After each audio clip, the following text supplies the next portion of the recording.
প্রিয় দর্শক, আসসালামু আলাইকুম। কেমন আছেন সব? আশা করি আল্লাহর রহমতে ভালোই আছেন। চলে এলাম আজকে একটা নতুন রেসিপি নিয়ে। চলুন তাহলে দেখিন আজকে রেসিপিটি। আজকে বানিয়ে নেব চিড়ের ঝরঝরে পোলাও। এরকমভাবে সকাল বিকেলে খুব সহজে ঝটপট তৈরি করে নিতে পারবে। প্রত্যেকটা দেখতে পাচ্ছেন একেবারে ঝরঝরে হয়েছে, কিন্তু সেদ্ধ ভালো হয়েছে। এরকমভাবে আমি এটা তৈরি করে নেব। তাই প্রথমে আমি ওভেনে একটা কড়াই বসিয়ে কড়াইটা ভালোভাবে গরম করে নিলাম। কড়াইটা ভালোভাবে গরম করে নিতে হবে, নয়তো যে খাবারগুলো তৈরি করা হবে সেগুলো এখানে লেগে যাওয়ার সম্ভাবনা থাকে। তাই ভালোভাবে এটা গরম করে নেওয়ার পরে এখানে আমি দিয়ে দিলাম 3 চামচ মতো সরিষার তেল। এখানে চাইলে আপনার সাদা তেল দিয়ে তৈরি করে নিতে পারেন। আর এখানে আমি 7-8টা কারি পাতা পরিষ্কার করে ধুয়ে নিয়ে এটা আমি জলটা ভালোভাবে ঝরিয়ে নিয়েছিলাম একটা ছাঁকনির মধ্যে। আর একটা আমি 2টো কাঁচা লঙ্কা অর্ধেক করে এরকম আমি চিড়ে দিয়েছি, মানে অর্ধেক করে ফাটিয়ে দিয়েছি। এখন এটাকে আমি ভেজে নেব।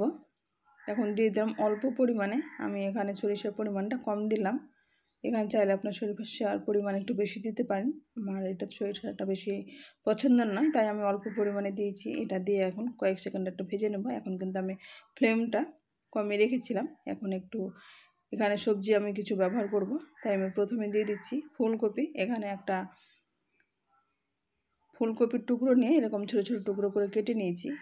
যেহেতু সুজির পরিমাণ কম আছে, এখানে আপনারা সবজির পরিমাণ কম বেশি করে নেবেন। আর এক বাটি গাজর আমি এরকম একটা গাজর স্লাইস করে এরকম কেটে নিয়েছি, সেটা আমি দিয়ে দিলাম। এরকম লম্বা লম্বা করে কেটেছি, এটা দেখতে ভালো লাগবে পোলার মধ্যে। চিড়ের পোলার যেটা চিড়ের মতো লম্বা লম্বা করে আমি এটা কেটে নিয়েছি। আর দিয়ে দিলাম এখানে একটা টমেটো এরকম ছোটো ছোটো টুকরো করে কেটে নিয়েছি, সেটা দিয়ে দিলাম। চাইলে এখানে আপনার বাঁধাকপিও ব্যবহার করতে পারেন। এখন গাজরটা একটু সেদ্ধ হতে সময় লাগবে। ফুলকপিটা এখানে সেদ্ধ হওয়ার জন্য আমি অল্প পরিমাণ লবণ দিয়ে দিলাম। এটা লবণটা দিলে সবজিগুলো তাড়াতাড়ি সেদ্ধ হয়ে যাবে, তাই লবণটা দিয়ে এখন আমি এরকমভাবে ফুল ফ্লেমে এটা ভেজে নেব। এটা চাইলে আপনারা ঢাকা দিয়ে দিয়েও ভেজে নিতে পারেন, যেহেতু তেল আছে তেলের মধ্যে এটা পুরোটাই আমি ভেজে নিচ্ছি। এখন এখানে দিয়ে দিচ্ছি আমি হাফ বাটি মটরশুঁটি।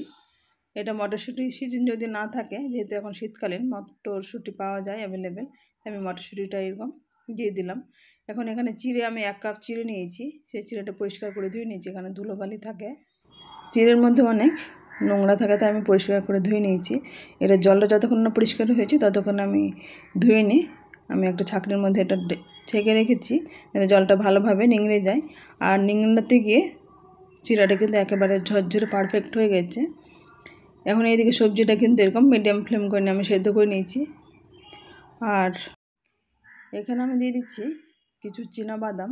এগুলো যেগুলো ভাজা থাকে প্যাকেটে পাওয়া যায়, সেটা আমি ব্যবহার করেছি। চাইলে আপনার প্রথমে চীনাবাদাম কাঁচা যেটা থাকে সেই কাঁচা বাদামটা নিয়ে এখানে এটা ভেজে নিতে পারেন। আর দিচ্ছি আমি কিছু ড্রাই ফ্রুটস, এখানে শুধু কাজু আর কিশমিশ এই দুটো ব্যবহার করলেই এটা ভালো লাগে। আমি এখানে কয়েকটা চেরি, এটা দেখতে ভালো লাগবে তাই আমি এটা দিয়েছি।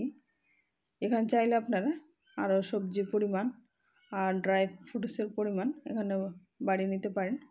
এখন এখানে একটু কালার করার জন্য আমি অল্প পরিমাণে হলুদ গুঁড়ো দিয়ে দিচ্ছি।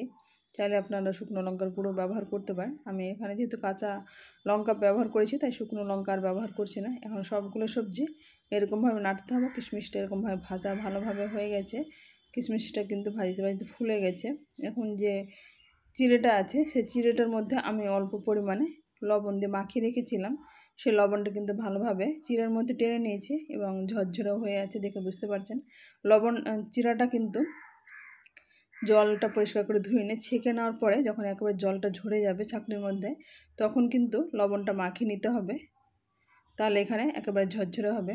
এখন আমি এখানে লবণ দিয়ে এটা টেস্ট করে নিয়ে তারপরে এখন দিয়ে দিলাম লাস্ট মুহূর্তে এখানে কিছুটা আমি লেবুর রস। এখানে লেবুর রস দিলে কিন্তু চিড়ের পোলাওটা দুর্দান্ত লাগে। এরকমভাবে আপনারা একবার লেবুর রস দিয়ে চিড়ের পোলাওটা তৈরি করবেন, দুর্দান্ত স্বাদের হবে এবং ঝরঝরে দেখতে কিন্তু মাসাল্লাহ অনেক সুন্দর হয়েছে। এরকমভাবে আমি একটা সার্ভিং প্লেটে উঠে নিলাম, উপর দিকে কিছুটা চেরি দিয়ে এরকম ডেকোরেশন করে নিলাম। আমার রেসিপিটি কেমন লাগলো আপনারা অবশ্যই কমেন্ট বক্সে কমেন্ট করবেন। আমার চ্যানেল নতুন বন্ধু হয়ে থাকেন তো সাবস্ক্রাইব করে পাশে থাকার অনুরোধ রইল, পাশে থাকা বেল আইকনটি প্রেস করে দেবেন। আজ তাহলে পর্যন্ত ফিরে আসছি নতুন কোনো রেসিপি নিয়ে। ভালো থাকবেন, সুস্থ থাকবেন।